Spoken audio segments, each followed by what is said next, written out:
السلام علیکم ورحمۃ اللہ وبرکاتہ۔ ان الحمد للہ نحمده ونستعینه ونستغفره ونعوذ باللہ من شرور انفسنا ومن سیئات اعمالنا من يهده اللہ فلا مضل له ومن يضلله فلا هادی له واشهد ان لا الہ الا اللہ وحدہ لا شریک له واشهد ان محمدا عبده ورسوله یا ایہا الذین آمنوا اتقوا اللہ حق تقاته ولا تموتن الا وانتم مسلمون یا ایہا الناس اتقوا ربکم الذی خلقکم من نفس واحدہ وخلق منها زوجها وبث منهما رجالا كثيرا ونساء واتقوا الله الذي تساءلون به والارحام ان اللہ کان علیکم رقیبا یا ایہا الذین آمنوا اتقوا اللہ وقولوا قولا سدیدا یصلح لکم اعمالکم ویغفر لکم ذنوبکم ومن یطع اللہ ورسولہ فقد فاز فوزا عظیما اما بعد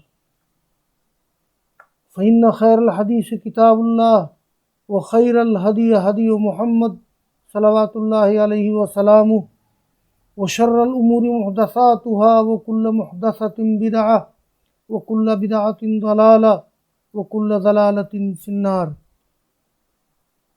فأعوذ بالله السميع العليم من الشيطان الرجيم بسم الله الرحمن الرحيم إنما الصدقات للفقراء والمساكين والعاملين عليها والمؤلفة قلوبهم وفي الرقاب والغارمين وفی سبیل اللہ وابن السبیل فریضۃ من اللہ واللہ علیم حکیم۔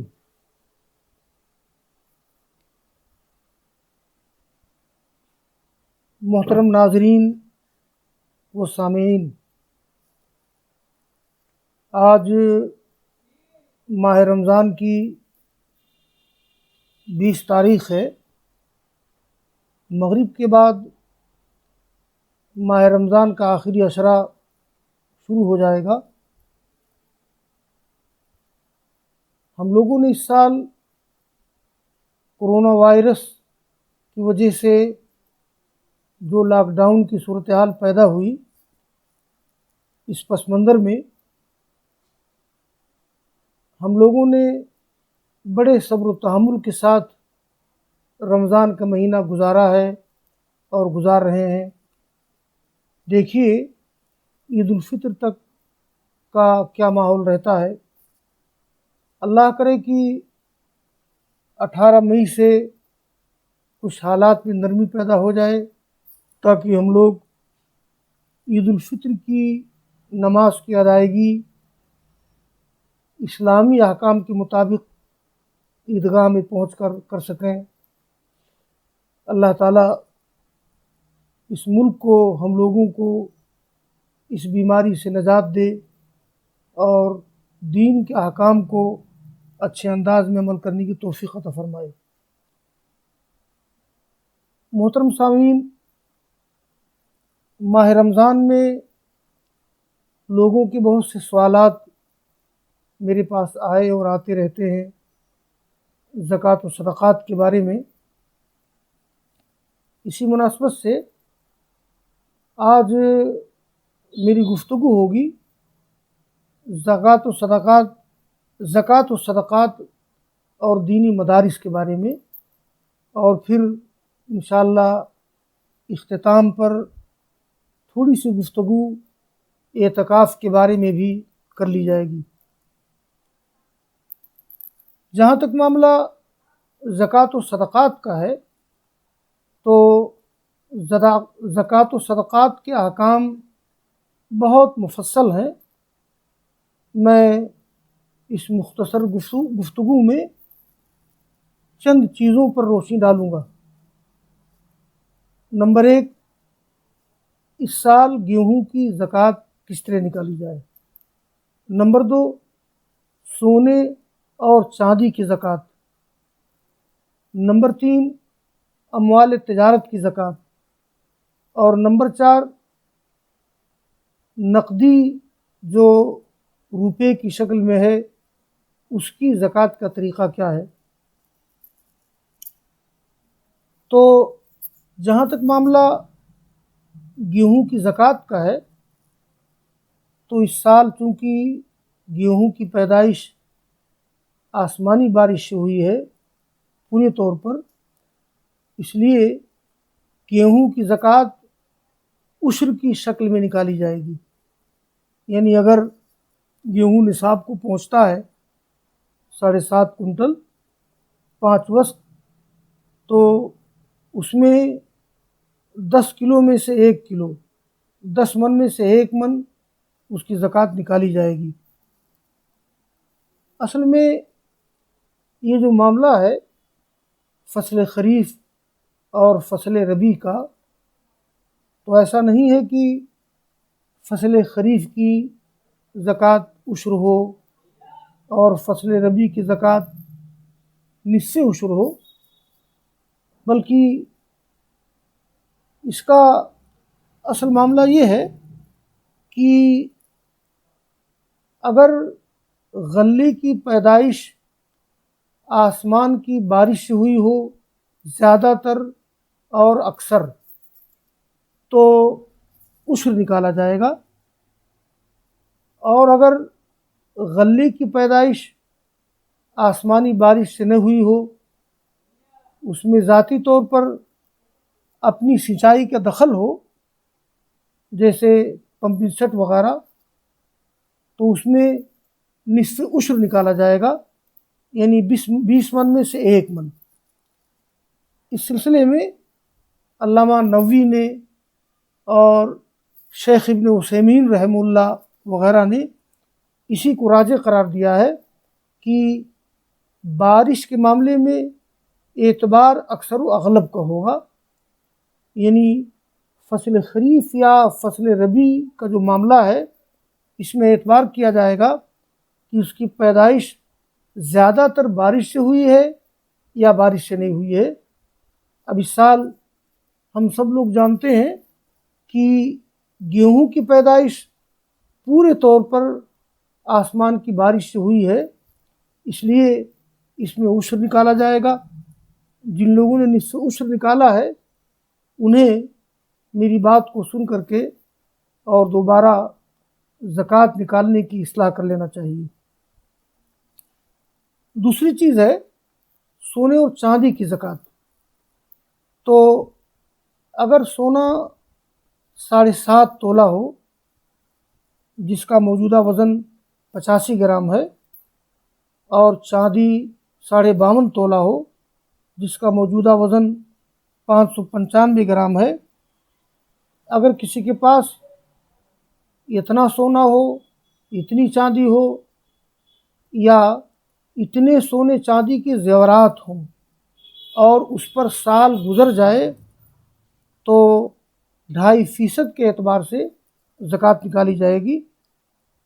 یہ جو معاملہ زیورات کا ہے، تو زیورات کے تعلق سے ایک بات کی وضاحت ضروری ہے، بہت سے سوالات لوگوں کی طرف سے آتے ہیں۔ جیسے ایک گھر ہے، ایک گھر میں کسی کی ماں ہے، کسی کی بیوی ہے، بہن ہے، بہو ہے، ان میں سے ہر ایک کے پاس الگ الگ سونے کے زیورات ہیں، الگ الگ چاندی کے زیورات ہیں۔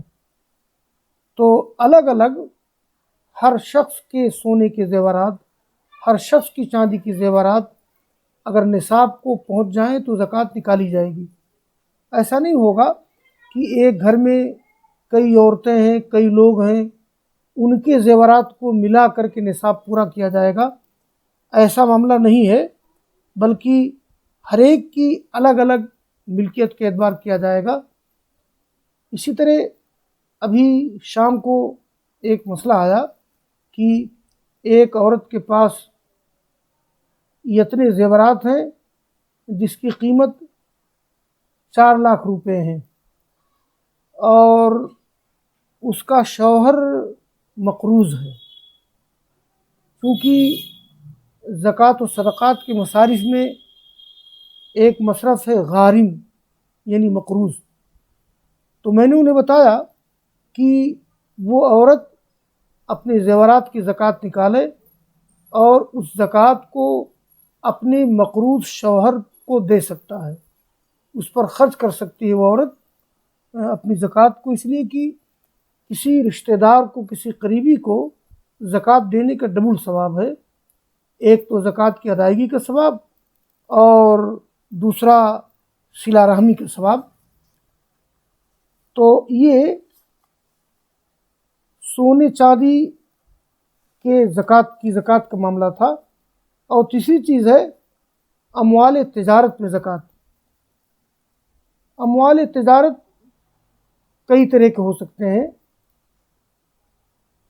لوہا، کپڑے، ایک آدمی غلوں کا تاجر ہے، غلے بھی ہو سکتے ہیں، ایک آدمی زمین خرید کر بیچتا ہے، مکانات تعمیر کر کے بیچتا ہے، یہ سب اموال تجارت ہیں۔ اموال تجارت میں زکوٰۃ ہے۔ اس سلسلے میں روایت ہے سمرہ بن جندب رضی اللہ تعالیٰ عنہ سے، وہ کہتے ہیں کہ امرنی رسول اللہ صلی اللہ علیہ وسلم ان نخرج الصدقہ مما نعدہ للبیع، رواہ ابو داؤد۔ یعنی رسول اللہ صلی اللہ علیہ وسلم نے ہمیں حکم دیا ہے کہ ہم ہر اس چیز سے زکوٰۃ و صدقہ نکالیں جسے ہم لوگ خرید و فروخت کے لیے تیار کرتے ہیں۔ یہ روایت صحیح ہے۔ اگر یہ مال تجارت سونے یا چاندی کے نصاب کے برابر اس کی قیمت پہنچ جائے اور اس پر سال گزر جائے تو اس کی زکوٰۃ نکالی جائے گی، اس طرح سے کہ مال تجارت کی قیمت بازار کے بھاؤ سے نقدی شامل کر کے زکوٰۃ نکالی جائے گی، متوقع قرض کو شامل کر لیا جائے گا۔ یعنی اگر کوئی آدمی ہمارا مقروض ہے، میں نے قرض دیا ہوا ہے، اس قرض کی ملنے کی امید ہے، اس قرض کو بھی شامل کریں گے ہم زکوٰۃ نکالنے میں۔ البتہ اگر ہم نے کسی کو قرض دیا ہے اور اس قرض کے ملنے کی امید نہیں ہے، جس کو فقہ کی اصطلاح میں زمار کہا جاتا ہے، زاد میم الف را، تو زکوٰۃ نکالنے میں اس قرض کو شامل نہیں کیا جائے گا۔ اسی طرح سے ہمارے ذمے اگر کسی کا قرض ہے، یعنی واجب الادا قرض، تو اس کو مائنس کر کے ہم زکوٰۃ نکالیں گے 2.5% کے حساب سے۔ تو یہ تو بات ہو گئی اموال تجارت کی زکوٰۃ کے بارے میں۔ اموال تجارت کی زکوٰۃ کے سلسلے میں اور بہت سی جزیات ہیں جس کو میں چھوڑ رہا ہوں۔ ایک معاملہ ہے نقدی یعنی کرنسوں کی زکوٰۃ، کرنسی روپیوں کی زکوٰۃ کا۔ تو اس سلسلے میں اگر کسی آدمی کے پاس بیلنس اتنے روپے ہوں جتنے روپے میں 52.5 تولہ چاندی یعنی 595 گرام چاندی خرید سکے اور اس پر سال پورا ہو جائے، یعنی اوسط نکال کر کے، تو 2.5% کے حساب سے زکوٰۃ نکالی جائے گی۔ ایسا اس لیے ہے کہ اگر کسی آدمی کے پاس صرف چاندی ہے، ظاہر ہے کہ اگر چاندی ہے تو اس کی زکوٰۃ نکالی جائے گی، تو اسی طرح سے اگر کسی آدمی کے پاس اتنے روپے ہیں کہ جتنے میں چاندی خرید سکے تو اس کی زکوٰۃ نکالی جائے گی۔ یہ معاملہ بھی کافی مختلف ہی ہے کہ یہ کرنسی روپیوں میں اعتبار سونے کا ہوگا کہ چاندی کا ہوگا یا دونوں کو ملا کر اعتبار کیا جائے گا، لیکن راجح اور درست یہی ہے کہ چاندی کے نصاب کے برابر کسی کے پاس روپے ہوں اور اس پر سال گزر جائے تو 2.5% کے حساب سے زکوٰۃ نکالی جائے گی۔ گفتگو کا دوسرا حصہ ہے دینی مدارس زکوٰۃ کے اہم مصرف۔ میں نے سورہ توبہ کی جو آیت کریمہ پڑھی ہے، جس میں اللہ تعالیٰ نے فرمایا ہے انما الصدقات للفقراء والمساکین والعاملین علیہا والمؤلفۃ قلوبہم وفی الرقاب والغارمین وفی سبیل اللہ فریضۃ من اللہ واللہ علیم حکیم۔ سورۃ التوبہ آیت نمبر 60۔ اس آیت میں زکوٰۃ کے 8 مصارف کا ذکر کیا گیا ہے۔ نمبر 1 فقیر یعنی انتہائی محتاج، نمبر 2 مسکین غریب، بہت محتاج تو نہ ہو لیکن زندگی کی بعض عام ضروریات کے لیے اس کے پاس پیسے نہ ہوں، نمبر 3 عاملین یعنی زکوٰۃ و صدقات کی وصولی پر کام کرنے والے لوگ، نمبر 4 مولفۃ القلوب، وہ نو مسلم جن کا ایمان کمزور ہو ان کو زکوٰۃ دی جائے تاکہ وہ اسلام پر مضبوطی کے ساتھ قائم ہو جائیں، یا ایسے غیر مسلم سنجیدہ ہوں، شریف ہوں، جو اسلام کے لیے مسلمانوں کے لیے نقصان دہ نہ ہوں، ان کو بھی زکوٰۃ کی رقم دی جا سکتی ہے۔ موجودہ حالات میں جو لاک ڈاؤن ہے جس کی وجہ سے بے شمار ہزاروں کروڑوں غریب مزدور ہیں، اس میں بغیر کسی تفریق کے یعنی ہندو مسلم کی تفریق کے بغیر ہم مولفۃ القلوب کی مد میں شامل کرتے ہوئے سب کو زکوٰۃ دے سکتے ہیں، زکوٰۃ دینا چاہیے۔ اور نمبر 5 ہے فک رقاب یعنی غلام کو آزاد کرانا۔ اب تو غلام نہیں ہے، نہ غلامی کا دور ہے، اب تو شکل یہ ہے کہ ایک آدمی اگر ناحق طور پر جیل میں بھیج دیا گیا ہو تو اس کو جیل سے چھڑانے کے لیے زکوٰۃ کی رقم خرچ کی جا سکتی ہے۔ نمبر 6 مقروض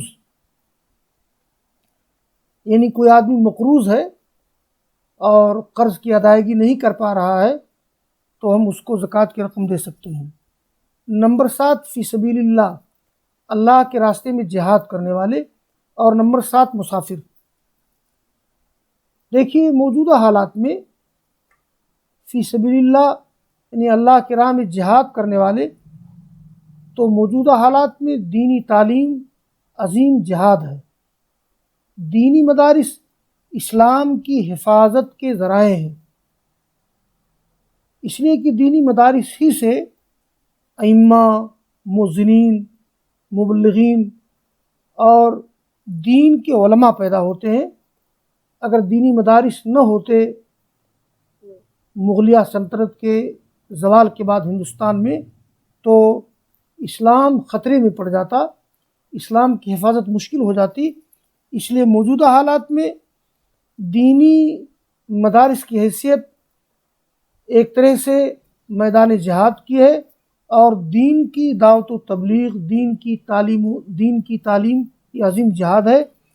اس لیے ہم کو زکوٰۃ و صدقات کی رقم کو مدارس پر خرچ کرنا چاہیے، اور خاص طور پر موجودہ ملکی حالات میں کورونا وائرس کی بیماری کی وجہ سے لاک ڈاؤن کی جو صورتحال ہے، اس میں ظاہر ہے کہ مدارس کے سفراء اور محصلین سفر نہیں کر پا رہے ہیں، جبکہ بیشتر مدارس کا دار و مدار رمضان کی زکوٰۃ و صدقات پر ہے۔ جیسا کہ میں نے ذکر کیا کہ لاک ڈاؤن کی وجہ سے محصلین کا سفر ممکن نہیں ہے، ان حالات میں مدارس پر توجہ دینا بہت ضروری ہے۔ لوگوں کو چاہیے کہ لوگ مدارس پر توجہ دیں۔ اس وقت ہم لوگ 2 کام کر سکتے ہیں۔ نمبر 1 مدارس کے ذمہ داران کو چاہیے کہ اپنے محسنین سے رابطہ کریں۔ جو مدارس کے ذمہ داران ہیں وہ اپنے چندہ دینے والوں سے، اپنے محسنین سے رابطہ کریں اور آن لائن ان کا چندہ منگوائیں۔ اور دوسری شکل یہ ہے کہ جو بمبئی، دلی اور ہندوستان کے مختلف شہروں میں اصحاب خیر اور محسنین ہیں، امت کے محسنین ہیں، ان کے پاس تمام ان مدارس کی فہرست اور ریکارڈ ہوتا ہے، وہ جن کو چندہ دیتے ہیں۔ انہیں چاہیے کہ آن لائن ان تمام مدارس کو چندہ بھیج دیں رمضان کے مہینے میں یا رمضان کے بعد جن کو چندہ دیا کرتے تھے، یا اگر بھیجنا ممکن نہ ہو تو وہ ان تمام مدارس کے چندے محفوظ رکھیں باقاعدہ ریکارڈ کے ساتھ، فہرست مرتب کر کے، تاکہ لاک ڈاؤن ختم ہونے کے بعد مدارس کے سفراء اور محسرین پہنچیں اور ان سے چندہ حاصل کر لیں۔ اس سلسلے میں روزنامہ انقلاب نے ایک بڑا اچھا اقدام کیا ہے کہ انہوں نے اعلان کیا ہے کہ دینی مدارس کے لوگ اپنے مدارس کا تعارف اور ان کی ضروریات روزنامہ انقلاب میں بھیج سکتے ہیں، اور رعایت اجرت پر ان مدارس کا تعارف شائع کیا جائے گا۔